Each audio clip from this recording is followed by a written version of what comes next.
Top quality और consistent performance के लिए सिर्फ सिल्वर पंप नाम याद रखना। ರಾಜ್ಯ ಸರ್ಕಾರದಲ್ಲಿ ಬದಲಾವಣೆಯ ಕೂಗು ಸಾಕಷ್ಟು ಕೇಳಿ ಬರ್ತಾ ಇದೆ. ಇದರ ಮಧ್ಯೆ ಸಿಎಂ ಮತ್ತು ಡಿಸಿಎಂ ದೆಹಲಿಯಲ್ಲಿ ಬೀಡು ಬಿಟ್ಟಿದ್ದಾರೆ. ಮತ್ತೊಂದು ಕಡೆ ಬೆಂಗಳೂರಿನಲ್ಲಿ ಮಲ್ಲಿಕಾರ್ಜುನ್ ಖರ್ಗೆ ಅವರ ನಿವಾಸಕ್ಕೆ ಸಚಿವರ ದಂಡು ಬರ್ತಾ ಇದೆ, ಭೇಟಿ ಮಾಡ್ತಾ ಇದೆ, ಹೋಗ್ತಾ ಇದೆ. ಇದು ಎಲ್ಲದರ ಬಗ್ಗೆ ಮಾತನಾಡೋದಕ್ಕೆ ಖುದ್ದು ವಿಪಕ್ಷ ನಾಯಕರಾದಂಥ ಆರ್ ಅಶೋಕ್ ಅವರು ನಮ್ಮ ಜೊತೆಗಿದ್ದಾರೆ. ಸರ್, ನೀವು ಈ ಹಿಂದೆ ಡಿಸೆಂಬರ್ನಲ್ಲಿ ಬದಲಾವಣೆ ಆಗುತ್ತೆ ಅಂತ ಒಂದು ಭವಿಷ್ಯವನ್ನು ಹೇಳಿದರೆ, ಅದರಂತೆ ನೀವು ಹೇಳಿದಂತೆ ಇತ್ತೀಚಿನ ಬೆಳವಣಿಗೆಗಳು ಆಗ್ತಾ ಇದೆ ಸರ್.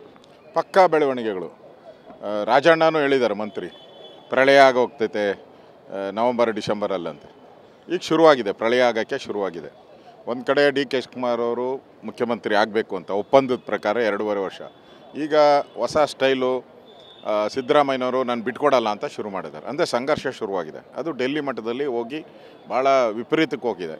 ಮತ್ತು ಇಲ್ಲಿರುವಂಥ ಎಲ್ಲ ಮಂತ್ರಿಗಳಿಗೂ ಅಭದ್ರತೆ ಶುರುವಾಗಿದೆ. ಎಲ್ಲರೂ ಕೂಡ ಈಗ ಡೆಲ್ಲಿ ಮುಖ ಮಾಡ್ತಾ ಇದ್ದಾರೆ.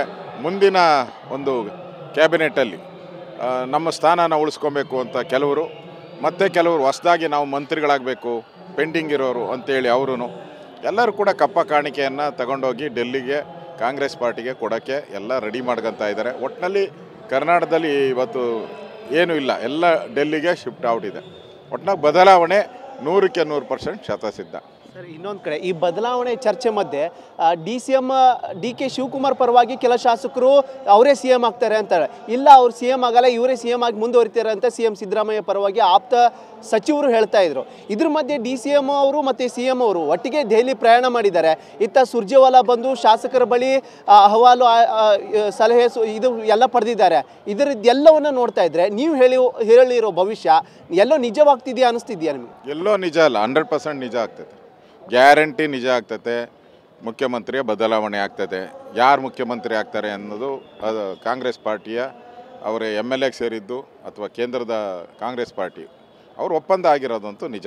ನನಗಿರೋಂಥ ವಿರೋಧ ಪಕ್ಷದ ನಾಯಕನ ಮಾಹಿತಿ ಇರೋದು ಪಕ್ಕ ನಿಜ. ಈಗಾಗಲೇ ಖರ್ಗೆ ಅವರು ಕೂಡ ಸಂಧಾನಕ್ಕೆ ಇಳಿದಿದ್ದಾರೆ. ನನಗನ್ಸೋದು ಸಿದ್ದರಾಮಯ್ಯನವರು ಎಕ್ಸ್ಟೆನ್ಷನ್ ಕೇಳ್ತಾ ಇದ್ದಾರೆ. ಅಟ್ಲೀಸ್ಟ್ ಒಂದು 6 ತಿಂಗಳು 1 ವರ್ಷ ಕೊಡಿ ಅಂತ. ಡಿ ಕೆ ಶಿವಕುಮಾರ್ ಅವರು ಒಪ್ತಾ ಇಲ್ಲ. ಇದು ಇವತ್ತಿನ ಬೆಳವಣಿಗೆ, ಡೆಲ್ಲಿಯ ಇವತ್ತಿನ ಬೆಳವಣಿಗೆ. ಒಟ್ಟಾರೆ ಬದಲಾವಣೆ ಆಗೋದು ಶತಸಿದ್ಧ, ಕಾಂಗ್ರೆಸ್ಸಲ್ಲಿ ಭೂಕಂಪ ಆಗೋದು ಶತಸಿದ್ಧ.